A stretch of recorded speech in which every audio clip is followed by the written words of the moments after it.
But these are all different parts or facets of Japan's war in East Asia. Let's do Japan and China first, and then the rest of them we'll go through them as we move forward. So just to give you a sense of where we're headed, right? Japan will eventually have an empire that looks like this, and the focus in terms of Japan and China begins with Japan and this part here of what used to be called Manchuria.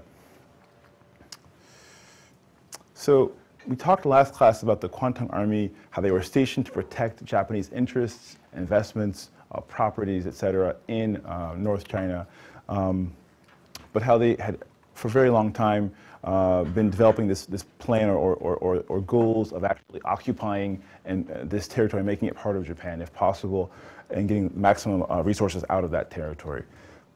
We also, the military, the Kwantung Army that is in Manchuria has shown that they're not willing to bow down to the authority of the leaders who were elected or who were in bureaucracy in Tokyo.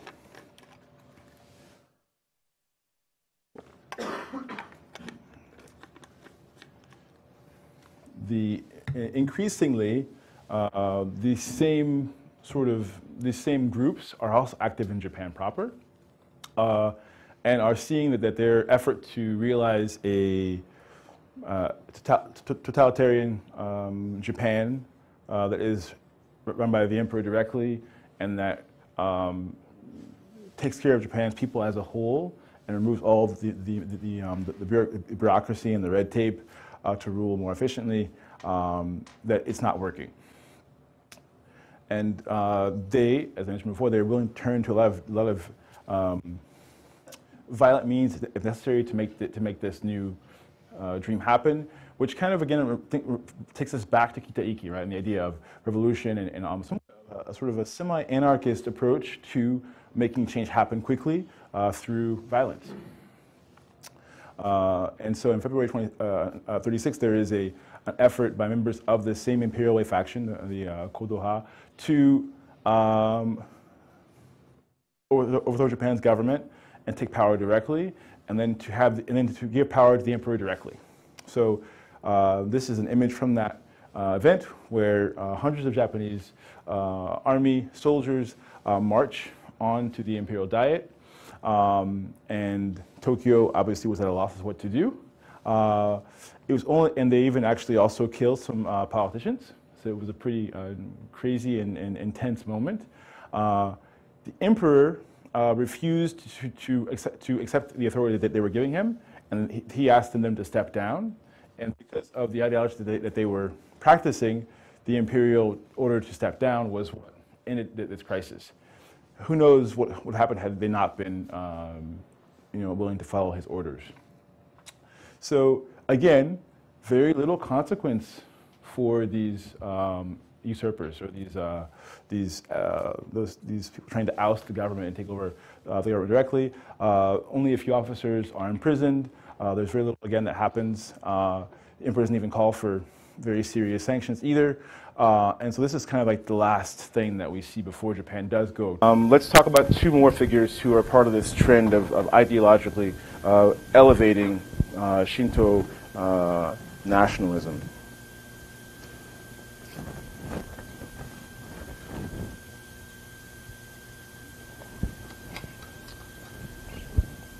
More professors, right, who are themselves strong believers in Shinto and in the emperor's divinity. They use their platform as professors to write about and think about and also to teach about the emperor's divinity. And they're trying to work out how all these pieces fit together. So Uesugi Shinkichi is a professor at also the Imperial University. I think actually he was a lecturer, he wasn't a professor, but he was teaching there. But his main job was at the Imperial Army Academy. So you think about, he's teaching all of the men in the military who go to the best school in the country, right, who are cadets in the military.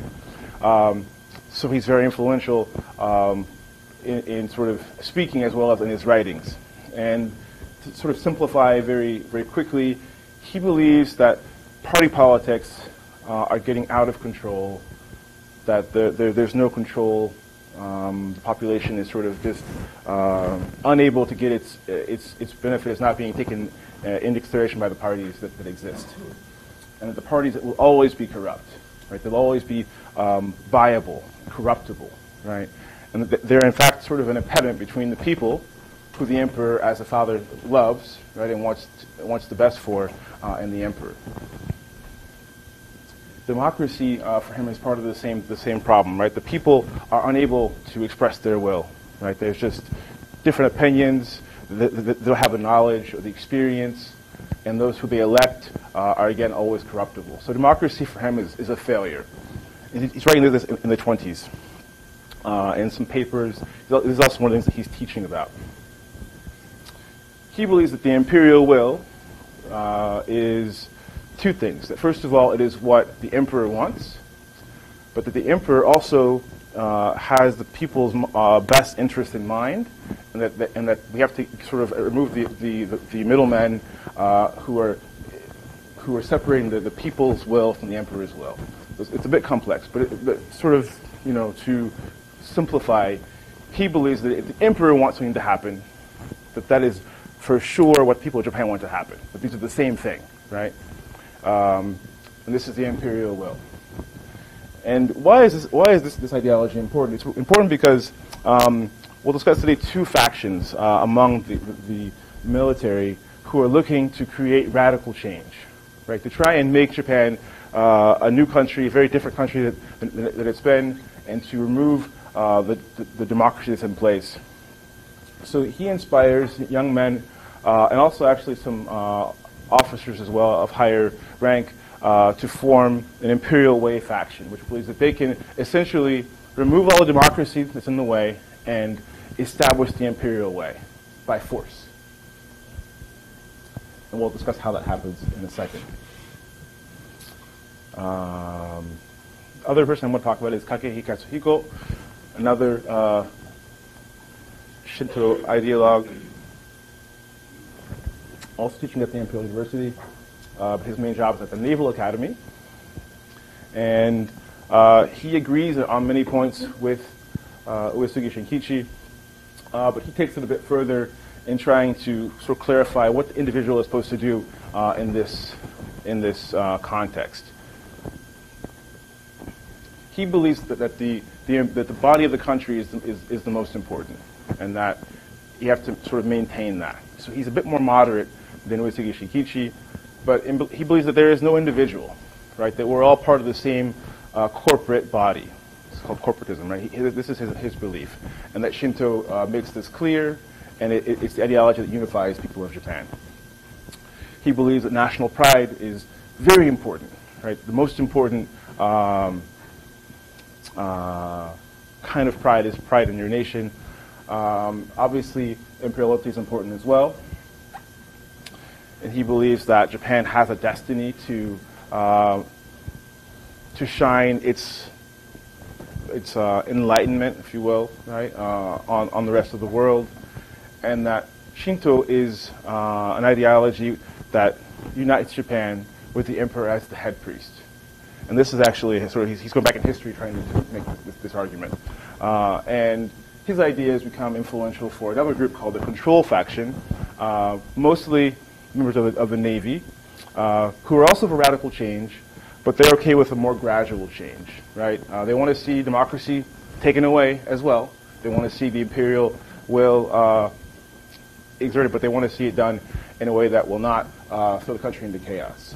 So these ideologies are very popular at the end of the 1920s as Japan's economic problems become dramatic, as the zaibatsu are selling out and making millions and millions of yen, right, while the rest of the country is starving. And if you think about where in Japan the military are being drawn from, right, a lot of the cadets are coming from areas that are impoverished, right, and they're hearing about these ideas and they're excited about them. Okay, so now we're going to move on to a different part of sort of more action, what's happening in the background as well. That doesn't look right.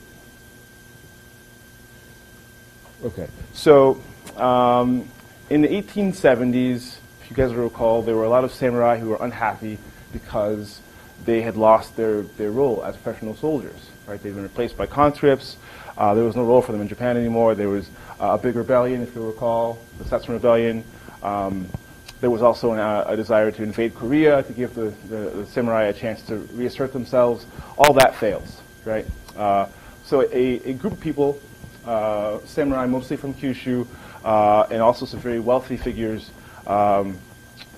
begin to try and find a new place to put their energy, if you will, as samurai. They established the Ginyosha, which is a Black Ocean Society, which in this group's main goal initially is to honor the imperial family, respect the empire, and guard the people of Japan's rights. That's what they're all about. From about 1890, the group has changed dramatically, and their goals are much more about expansion, promoting expansion of the empire, military and economic expansion of the empire, and doing so by whatever means necessary. This is not a political party. This is a group of often very wealthy individuals who are willing to put whatever they need in place to push Japan's empire abroad to succeed. So terrorism, blackmail, organized crime, and of course, who do they ask for help? They ask the members of the up-and-coming Yakuza to help them do this, right? So anyway, that's what this group is doing. As Japan's empire does expand, right, as more and more companies are investing in Manchuria, obviously in Korea, in Taiwan, these groups are active. They're adding money, they're negotiating, they're using blackmail, and they're using other things to make sure that things go smoothly, right, as Japan expands. And the government kind of turns a blind eye to them. Very few of the Ginyosha members are actually part of the government. They're not usually officials. They're private individuals. This will all change around 1906, 1907. The Ginyosha is disbanded, more or less. A new group called the Kokuryukai, or the Black Dragon Society, is established by one of the leading figures of the Ginyosha, named Uchida Ryohei. And we see here, the government has realized that they've been getting intelligence, right, sort of spy reports from figures who all belong to the Ginyosha. They knew what was happening in Korea, in Manchuria, through these back channels. And they decided that they would actually like to recognize that and make it more official. And so for the first time, this new group, the Kokuryukai, is able to be more open. And they're able to get government funding, right, and government contracts to go and do these illegal, oftentimes violent or illegal activities to make things happen. And so this time, there are ministers of the cabinet, as well as members of parliament, members of military, who buy into this group and are part of it as well. Not all of them go themselves to Korea or Manchuria or Taiwan, but they're all part of this movement. So a very big spy network is in fact at work between Japan's empire and the home territory, largely thanks to this group. And this group is effective at, again, helping the empire to expand.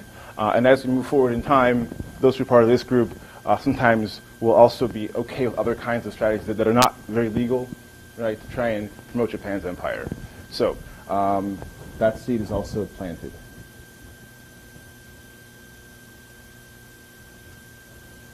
I want to discuss two more groups quickly. One is the Sakurakai. And these are both groups that have strong ties to the military, so I want to highlight them quickly. This is Hashimoto Kengoro, who was a lieutenant something or other, not a general in the army. He has strong ideas about government. And he's also very carefully read Kita Ikki's book. if you'll recall that, a plan for the reorganization of Japan. He would like to see a totalitarian, socialist government that was militarily implemented, create a new Japan.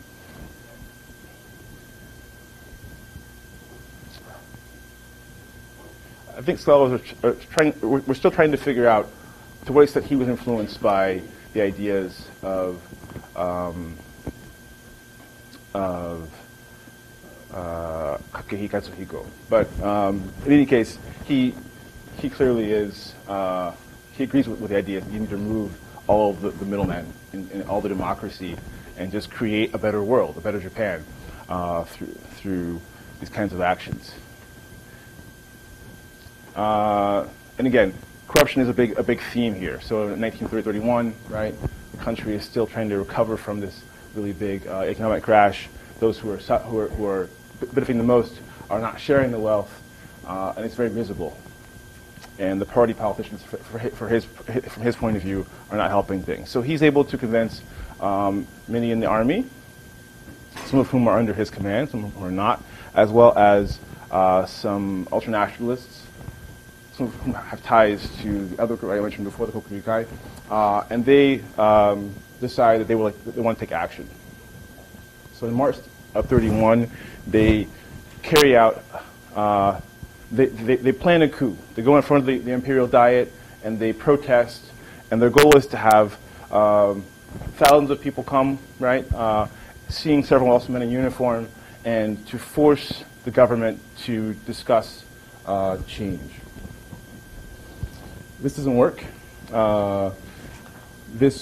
If you think about the peace police law, is definitely against the law, right? Military officers standing armed in front of the Imperial Diet talking about trying to change the Kokutai. This is definitely illegal. So they're arrested, but there are no executions. There's no big trial on the paper. You know, the journalists are not taking these guys to task for what they did.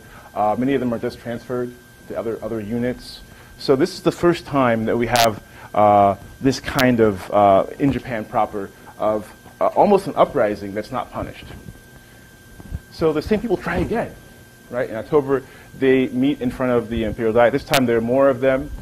This time there's a threat of force. They're talking with those, the Minister of the Army, who they hope will be the one to carry out this new project for them. He is part of the group that tells them to stop this as it's happening. But again, they are not arrested. They are not imprisoned for very long. I think that the maximum fine, I think it was 20 days of house arrest for the perpetrators of this. Again, armed potential coup against the government. And again, no big media coverage happens. So in Japan, these figures, again, the book of Kiki has influenced them as well. They're trying to sort of force change to happen. And they're part of this momentum. And if you think about the country at this point in time, right, there are still members of the Minseito, right, who are talking about more democracy, right, the party that was established in the 20s, and are trying to bring in more women's suffrage and just more positive things to happen, sort of progressive policies to be enacted. The response of the public is to be afraid, right? If Japan's own military is thinking about trying to overthrow the government, right? This is a very worrisome possibility. And so they have a choice. Do we put our bets on more democracy, or we put our bets on perhaps more law and order? And that's where we're kind of going today. The next year, another group called the Blood League Corps, the Ketsumedan, they also have very strong ideas. Their leader is a Buddhist preacher, not a priest, not ordained, named Inoue Nisho, who believes that very specific targeted attacks on the government and on members of the super wealthy elite and the industrial elite can force Japan to change. So he and his pupils developed a list of about 20 20 figures who they want to assassinate. Does this sound a bit familiar recently with what's happened in the bombings? So they would like to attack these figures who represent for them the bad politics and the bad wealth management that's rampant in Japan. So the group of men have a one-man, one-kill policy, so they're supposed to kill one person. And that could also mean that they themselves have to die as well, but that's part of their sort of contract. And he's recruiting among the Imperial Navy and also among Tokyo University students who are sort of radical, they're actually a mixture of extreme left and extreme right radicals in this context. Only 2 students actually go through with this, and they, two members of his group carry out the attacks. One attack, murder, is assassination on the former Minseito Prime Minister Inoue Junosuke is successful. He's killed. And he was responsible for, again, part of this trend to try and think about more democracy. He's assassinated, as well as Takuma Dan, who was the Director General of Mitsui, one of the top 3 zaibatsu in Japan at the time. So this, again, law and order has broken down. These men, they were prosecuted, and it was more public. But we see a trend happening. The rise of ideas of Kitaiki, as well as students of Uesugi Shinkichi. These are things that help to sort of give these soldiers and mostly officers some strong incentives for occupation. Talked about the assassination of Zhang Zuolin, who was a warlord who cooperated with the Japanese but then stopped doing so in this area, and how that was a failed effort to try and justify invading China. We see him here, and here we see his destroyed train car. Talked about Ishiwara Kanji as well, this person who kind of came from the middle-ranking part of the army to becoming a general in the Kwantung Army, Japan's Continental Army, and his plan to really try and make Manchuria's resources available to Japan for Japan's benefit, its expansion, as a way to become independent economically, and as a way to also thwart the threat of Western imperialism, which was, I think, for him very real, and to do so by force. And this is carried out, as you recall, I think we got to this very briefly last class, in the Manchurian incident of 31. This is an incident that essentially, it's a replay in some ways, right, of these Chinese saboteurs, right, who try to destroy Japanese property, and while also previously trying to punish or avenge this warlord who was a collaborator. This case, Chinese saboteurs, they just blew up a small part of the railroad, and it wasn't even bad enough to stop trains from going on the railroads. It was actually not a very successful sabotage. But the Japanese used this, they call this a false flag incident, right? To justify invading and occupying, I should say, Manchuria. It takes them a year to establish Manchukuo, which is a country, but it is very much a puppet state that is run by the last Chinese emperor of the Qing dynasty, Puyi, who saw a chance to perhaps have some political power after, being relegated to difficult resistance in the aftermath of the 1911 Chinese Revolution. So this country, being run actually by and for Japan, is going to become a centerpiece of Japan's industrial policy. They're going to do a lot of mining and investment in weapons, manufacturing, and chemicals in this territory, and extraction of resources. And this is, as I said before, an area that Japan controls for all, actual intended purposes. They're in charge of this territory. Moving forward in time from 32 to 37, we see a progression. China initially does not have what it takes as a country to resist Japan. China is a lot of different territories held by warlords. Again, part of the consequences of Japanese and Western imperialism over the past 50 years, or even 70 years. So we see the Nationalist Party essentially taking a stance of trying to avoid all-out war and trying to develop a truce or peace with Japan in 1933. But Japanese expansion continues to grow in Manchuria and even beyond Manchuria as well, especially in the area around Beijing or Beiping, where many other foreign countries have their foreign legation with troops, but Japan's troops are more than triple those of other foreign legations or foreign concessions. This is problematic for the Chinese, and it's worrisome. So we see that the increasing sentiment against the Japanese that pushes the Chinese Nationalist Party to eventually to stop fighting with the Communist Party, who they were trying to suppress, and to cooperate, creating a united front. This is what allows them as a country to respond to Japan and their expansion. A very small incident that basically is a soldier, he was gone for a day. He came back saying he had a stomach ache and he was lost. But while he was gone, the Japanese Quantum Army that was in Fengtian, which was not far from a walled city that was held, that was a Chinese city, they went and tried to force their way into this walled city to find this missing soldier. And this refusal to allow the Japanese to come into the walled city of Wanping is what then led to sort of more exchanging of fire between Chinese and Japanese troops, and eventually both sides, China and Japan, sort of ramping up for actual war.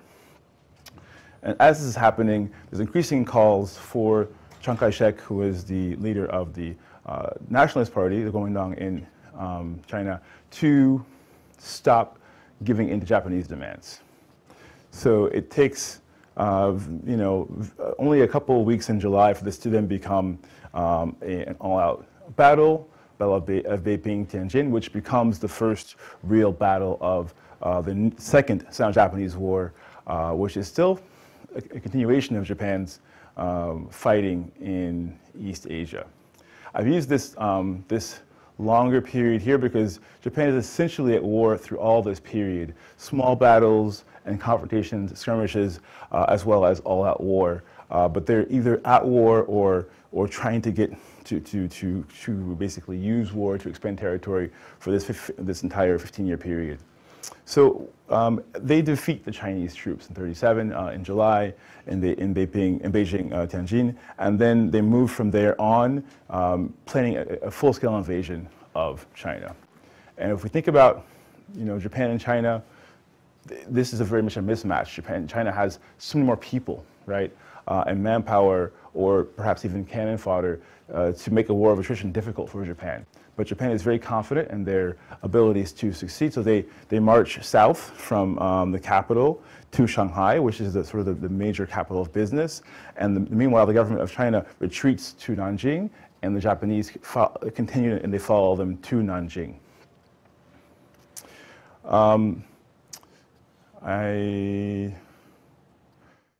We could talk about this a little. I think we've already kind of discussed that actually. So let's talk next what happens when they get to Nanjing. That was a picture, by the way, of the Marco Polo Bridge. This is the bridge where around which this skirmish, which became a war, happened. Named as such because Marco Polo, in his tales of being in the China of the Yuan Dynasty, he mentioned this bridge. When they get to Nanjing, the Japanese are frustrated because they have not seen the Chinese capitulate. The Chinese soldiers keep losing, but they keep resisting. They keep pushing back. So when the government it flees Nanjing again, the Japanese want to use Nanjing as an example to make the Chinese stop resisting, because they realize that they don't have enough bodies to invade all of China to make China as a whole stop resisting. So this is the origin of what we can easily call the Nanjing Massacre. It takes place for 7 weeks in late December and throughout December and early in January of 1938 in the city of Nanjing. So I'm going to show a graphic image here that if you are triggered by this image, I encourage you to not look at this PowerPoint for a second. But this was a very traumatic moment for people in China, and it's one of the things that really remains difficult to talk about in Chinese-Japanese relations. The massacre, the Japanese entered the city of Nanjing. They defeated those troops who were protecting it, and then they killed civilians, but also some soldiers who had deserted in Nanjing, including children, women, the elderly, who were not involved in the fighting at all, and this was an atrocity. We often talk about this also as the rape of Nanjing because the Japanese soldiers purposefully also violated as many as 40,000 women during this 7-week period. But at least, by all the different conflicting historical accounts, 20,000 women. And trying to make essentially a point for China to stop resisting. But in the end, China does not surrender. They keep resisting Japanese oppression and expansion. And this becomes one of the things that, in fact, galvanizes them to resist even more. How do we know about this? You know, the Japanese, there are some in Japan who actually deny that this happened, even still today, who think this is a Western effort or a Korean, Chinese sort of conspiracy to tarnish Japan's imperial expansion, which was great, by the way. But we have a lot of information about this because there were, at this time, still Europeans living in China, some missionaries, some in the world of business, who were in Nanjing and who saw these things happening. They actually got together, including John Rieb, who was a member of the Nazi Party, who was in Germany, who was quite concerned about what he saw, and they established a safety zone in Nanjing before the month of December. And he wrote, for example, about what he saw, countless rapes, murder, stabbings, etc.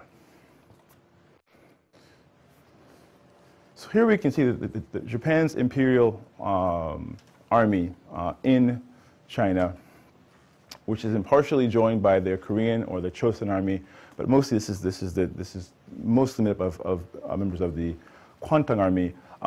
They are in a bit of a frenzy, right? They have been fighting. They were not victorious overall, despite all their wins, and they also are really acting upon this belief that they're going to be able to force China to surrender by force and by aggression. And this particular episode shows a very strong disregard for any sort of consideration for human dignity or the rules of engagement, these kinds of things. And this becomes a big part of how Japan will be seen, right, as an aggressor in the Second World War. Japan also took part in killing contests. These two soldiers, as reported here in the newspaper, were competing on who could kill the most Chinese, and it was very close, but the one who got 106 heads was the one who was victorious.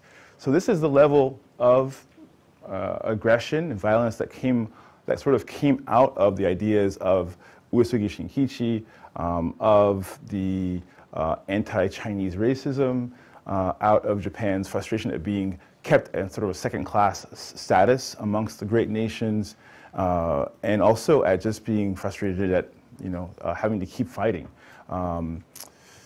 This is happening. We also see Chinese, sort of anti-Chinese sentiment in how Japanese treat even the dead of the Chinese, or even those who are living, I should say, but how they treat the bodies of the Chinese. In Manchuria, in Harbin, there was a project by the Japanese military to under Dr.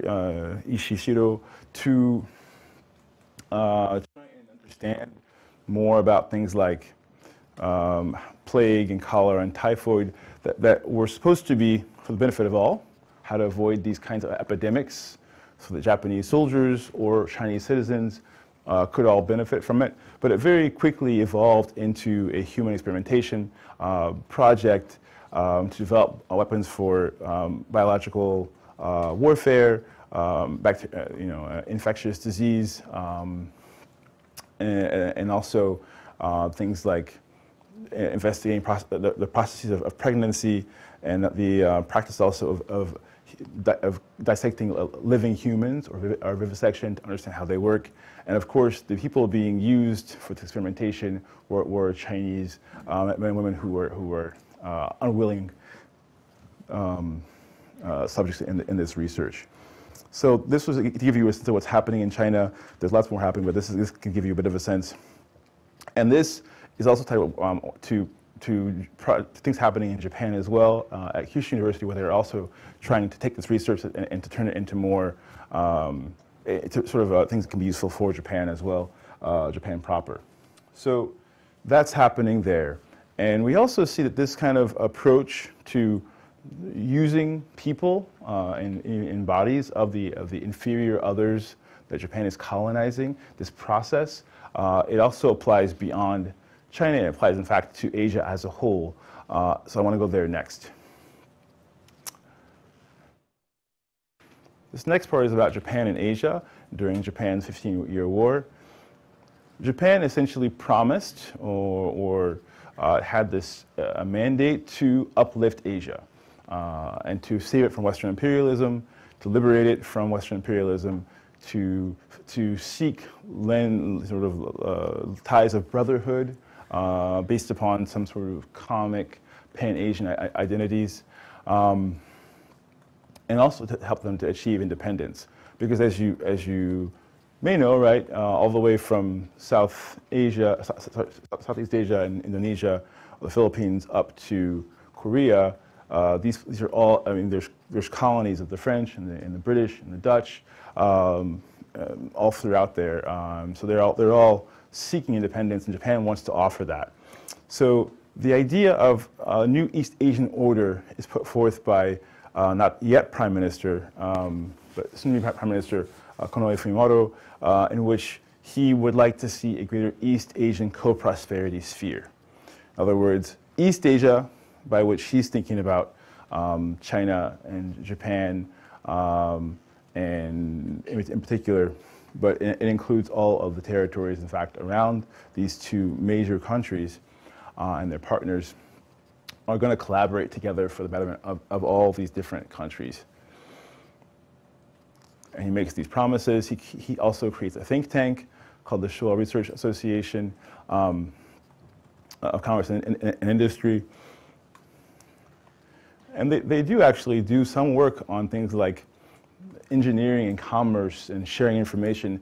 And these kinds of trends actually will carry over into the post-war period when these kind of links are re-established, interestingly enough. But anyway, we can see the crystallization of this process with the Great East Asian Conference of '43, which brings together Burmese, Thai, Filipino, Indian representatives, as well as Manchurian and Republic of China officials, both of which are at this point puppet states, to come and talk about independence and also anti-colonization. But it really is an example, again, of Japanese oppressing other Asian peoples. I do also want to mention that if we look a little bit further ahead, once Japan ceases to be able to function as this great imperial power, the independence armies of the Philippines, of India, and Burma, they are definitely sponsored by Japan financially. They also receive training from the Japanese. So there is a Japanese effort to actually help these countries to work towards independence and also against Western imperialism. And this is also a place where we can see a trans-war trend, because in the post-war period, a lot of these movements are successful from '45 on. And the people who are in charge of them were involved in this other previous episode. So it's an interesting story. But anyway, let's keep going. The Japanese use of Asians, so to speak, for Japanese goods or Japanese benefits. It also applies to forced industrial work. So the Japanese are in need of manpower in Japan proper, especially in factories. So they're bringing over Korean workers by force to come and work in coal mines especially, but in other industries and factories as well. We also see students being brought for the same purposes. Taiwan, as a colony, had a volunteer corps, which was not exactly the same sort of relationship. They came and they received a bit more training than the Korean forced laborers did, but they eventually were involved in supplying combat missions for the Japanese Imperial Army.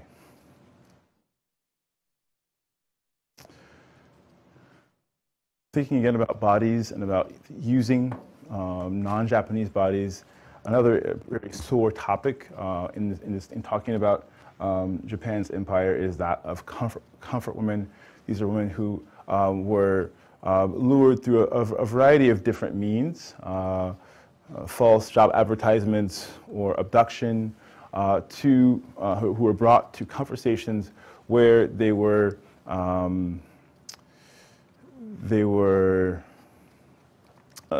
stationed as prostitutes. Prostitutes who are essentially sexual slaves.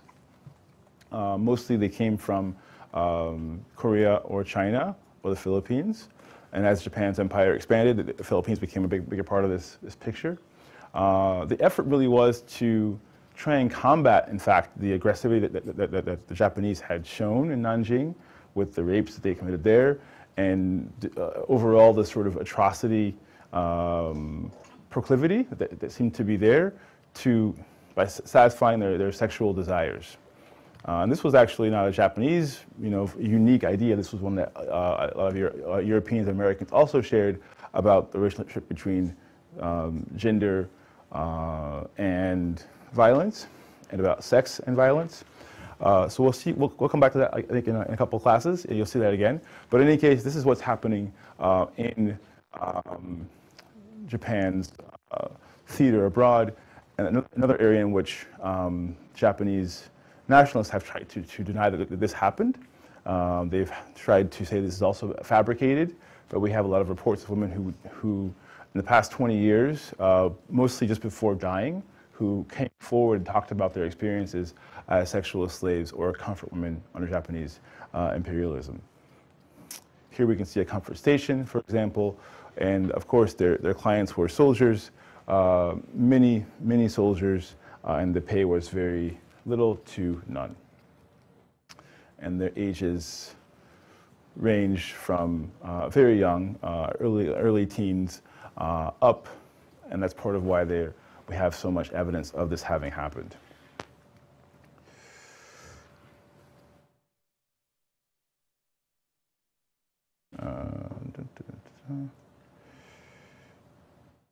Let's go here. Now Japan and the West. The Western countries, they've been watching Japan. As you'll recall, the League of Nations did not think that Japan's invasion of Manchuria was a legitimate process, and they disapproved of it. This condemnation is what led Japan to walk out of the League of Nations and to withdraw basically from direct engagement with the Western world. But there are lots of things happening in the world that make the world not so interested in the Western world in what Japan's doing until it begins to become clear that they are making it impossible. They're making the situation in China and in East Asia as a whole economically sort of problematic for Western countries. That's why these countries eventually get involved. So it is, in fact, the Japanese invasion of North Vietnam, at this point a French colony, trying to get rubber and other raw materials, and also to weaken Chiang Kai-shek. That is sort of the thing that pushes Europe and America to take more notice of Japan. And at this point, the US, Great Britain, the Netherlands, and China, they agree to collaborate, and they require that Japan leave China and North Vietnam, or they will maintain this an oil blockade, essentially. So this ABCD encirclement is what it creates a situation where Japan has a lack of resources that it needs to keep fighting this war. And this is at 1940. Japan's been at war for a decade, but the rest of the world has not been at war for a decade. So Japan is going to be coming into this globalizing war at a very market disadvantage unless they have access to things like rubber and oil as well that they cannot get. So Japan does not respond to this blockade by withdrawing. Instead, Japan makes two choices. The Philippines bomb. They bomb the Philippines, where there is a strong American presence, in an effort to break the U.S. hold on the Philippines and gain access to especially oil resources that are on the Philippines. But this occurs almost at the same time that Japan executes the most famous attack on American soil before, from the outside, before 9/11. That's the attack on Pearl Harbor. As you may or may not know, this is an attack that was carried out on the fleet that was still at harbor in Hawaii. It was a surprise attack. There are debates about whether there was some communication that had happened amongst members of the Corps of diplomats, but it was definitely a surprise attack for people in Pearl Harbor. And it is what brought the United States directly into this war, where they decided they had to come and intervene against Japan. Japan continues afterwards. They invade Burma and the Philippines, and then Indonesia soon afterwards, taking over British and Dutch and American territories, and then eventually invading Malaysia and Singapore and Darwin as well.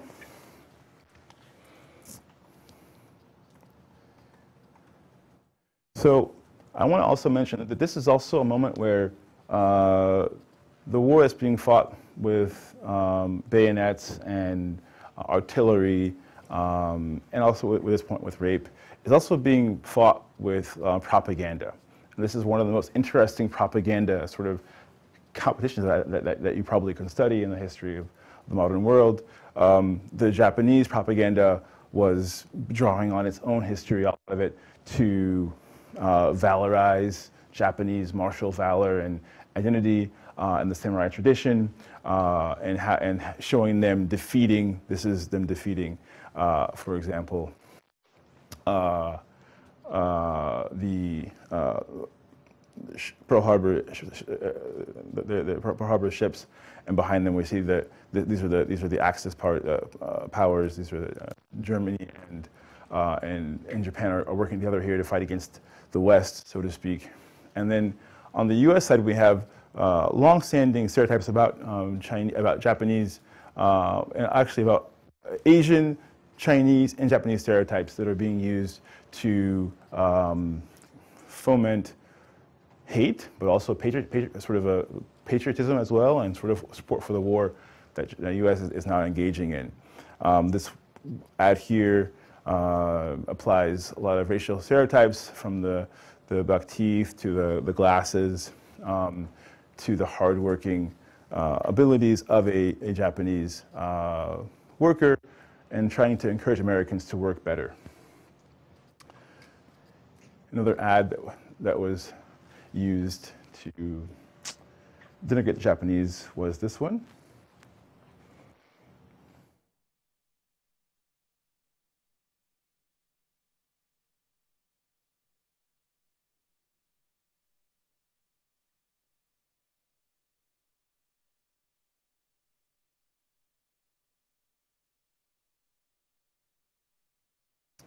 So you can see the kinds of stereotypes that were being used to foster anti-Japanese sentiment and to foster also a desire amongst the Americans to go fight against the Japanese, and also to like sort of minimize or to ridicule the Japanese as well. Meanwhile, in the United States itself, there were people living in the United States who actually had come from Japan or whose parents came from Japan. In the aftermath of Pearl Harbor, the then President Roosevelt issued Executive Order 1966, which interned people of Japanese ancestry, especially on the U.S. from the sort of middle to the west coast of the United States. In theory, this was for their own good because they were being targeted by racism and by vigilante justice in these places. We talked before about the anti-Japanese racism that was very strong in California. I showed you some images of whites-only signs or no Japs, those kind of signs as well. But the reality is that they were also being kept as potential spies and collaborators with the Japanese, even when they'd been in the United States for two generations, right? They were all treated with the same sort of disrespect and contempt, and it was a very hard moment for them in the history of the United States. And I also wanted to note that because of the U.S. immigration policy from the 1870s, that along with the 24 Immigration Act, these made the Japanese unable to immigrate to Japan, to the United States after 1924, but also unable to be citizens. So they were in a country that they had adopted and that had told them that they could come and work, but had increasingly taken away their rights, and here they were imprisoned. So that's what's happening there. Let's talk last about the home front, and then we'll talk a bit about what's happening in your books as you read so far in Barefoot Again. The home front was mobilized, especially after 1937, when Japan enters in direct war with China. We have a mobilization law that requires everyone in Japan basically to mobilize for war, to save food and money for war, to provide things that they have that could be used for war to the government for war. We also have mobilization law, which is essentially a draft. It will include child labor. It will include military service as well.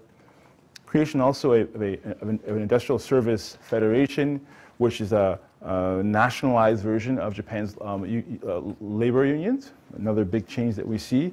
They all are going to work together to make Japan win this war. The creation of the Imperial Rural Assistance Association, which is a project that brings people together at local and regional and national levels to promote Japanese victory, but also Japanese culture, and also sometimes anti-Western or anti-Chinese sentiment. They put on plays and musicals, and they also held rallies as well as meetings. The full child conscription was in 1941. We see children working in factories and not going to school anymore. Food control law is about rations. These are just some things that are passed down. And women are the last to be conscripted in 1943 and brought into the war effort, mostly because the number of men who are able to work has gone down so much. A couple of different things I want to mention are the Imperial Military Reserve Association, the IMRA. This is actually a group that goes back to 1910, but over the 25 years or so, it was established by former General and Prime Minister, and also Prime Minister Takageichi, has become a really important sort of space for people who to practice patriotism, to essentially apply like military procedures and processes and those kind of things to their activism, somewhat like the Boy Scouts or Girl Scouts. This is a group that comes together and promotes Japan's interests and cooperates for sort of community benefit as well, but in the name of helping Japan's military. They don't fight, they do everything else. And we have, women also have their own mirror organization that comes out about a little bit later. The National Defense Association, beginning with wives of Osaka Army officers, but nationalized in 1937. This organization is similar in that they are providing support for the troops. So they are doing things like making care baskets. A care basket item that you may have heard about, for example, is the Sinenbari, which is a 1,000-stitch belt. And it would be that the goal is to have 1,000 people from your village or your town or your city each stitch one stitch on this belt, and then as a soldier, you were in the field, you would receive this, and you would feel that you were thought about by your compatriots. And these are imabukuro, and we see Japanese soldiers receiving. These are basically care bags, right, or comfort bags that include things like toothbrushes and clean socks and pens and papers.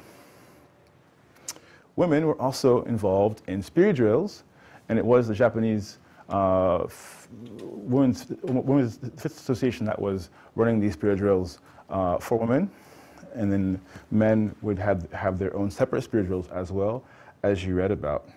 And we also have schools practicing spear drills as part of calisthenics in Japan as well. So the country of Japan was mobilized for war very quickly and very thoroughly.